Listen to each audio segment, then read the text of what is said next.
अस्सलामुअलैकुम दोस्तों, एक बहुत बड़ी खबर ईरान की जानिब से आ रही है। न्यूज़ मीडिया के मुताबिक अमेरिका ने अचानक आज सुबह ईरान पर हमला कर दिया और ईरान के कई न्यूक्लियर साइट्स को निशाना बनाया। इस हमले के बाद ईरान में कितनी तबाही हुई, इसकी मुकम्मल तफसील अभी वाज़ेह नहीं हुई। इस हमले के बाद दुनिया के अलग अलग मकाम से लीडर्स ने अपने तासुरात दिए हैं। आइए सुनते हैं हैदराबाद के member of parliament barrister Asaduddin Owaisi ने इस बारे में क्या कहा।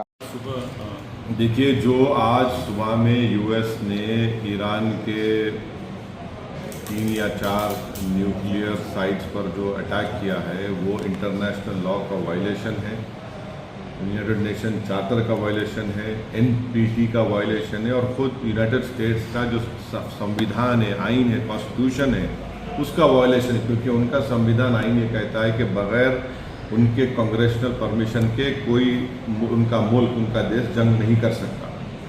पांचवी बात यह है कि ये हमला करके यूनाइटेड स्टेट्स ने गज़ा में जो फ़लस्तीनियों का एथनिक क्लेंसिंग हो रहा है, जेनोसाइड हो रहा है, उसको कवर अप कर रहे हैं। और इजराइल जिसके पास 700-800 न्यूक्लियर वॉरेंट है, जो एनपीटी को साइन नहीं किया, जो आईएईए के इंस्पेक्टर्स को अलाउ नहीं करता, उस पर कोई बात ही नहीं कर रहा है।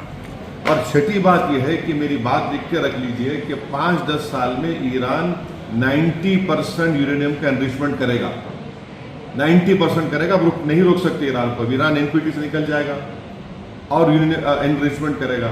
और साथ ही साथ उसका ये असर होगा आज की बॉम्बिंग के बाद कि जितने उस देश में, जितने अरब ममालिक बोलिए, मुस्लिम कंट्रीज बोलिए, जो उस खत्ते में हैं, वो सब लोग अब फैसला करें कि हमको इसराइल के ब्लैकमेलिंग से, इसराइल की हेजेमनी से बचने के लिए हमको न्यूक्लियर वेपन्स बनाना पड़ेगा। वो भी आप नहीं रोक पाएंगे। और अमेरिका के इंटेलिजेंस ने खुद कह दिया कि अब ईरान के पास कुछ नहीं है। तुलसी गबार्ड का स्टेटमेंट है। और सबसे अगर ये खित्ता, ये एरिया अगर इसमें जंग शुरू हो जाएगी तो एक बात आपको समझने की ज़रूरत है कि 60 लाख से ज़्यादा भारत के नागरिक वहाँ रहते हैं। हमारे इंडियन कंपनीज का इन्वेस्टमेंट है वहाँ पर। वहाँ से हमारे नागरिक भारत को बहुत बड़ा फॉरेन एक्सचेंज भी जाते हैं। अनलाइक नॉर्थ अमेरिका के वहाँ तो इनकम टैक्स भी नहीं जाता उनसे। और आखिरी बात यह है कि क्या पाकिस्तान इसीलिए ट्रंप के लिए नोबेल पीस प्राइज का डिमांड कर रहा था कि पूरा उस खित्ते में जंग शुरू हो जाए? क्या इसीलिए उनके जनरल जाकर लंच खा के आए थे वहाँ पर कि पूरे इस इलाके में आग लग जाए, जंग शुरू हो जाए वहाँ पर? चलिए।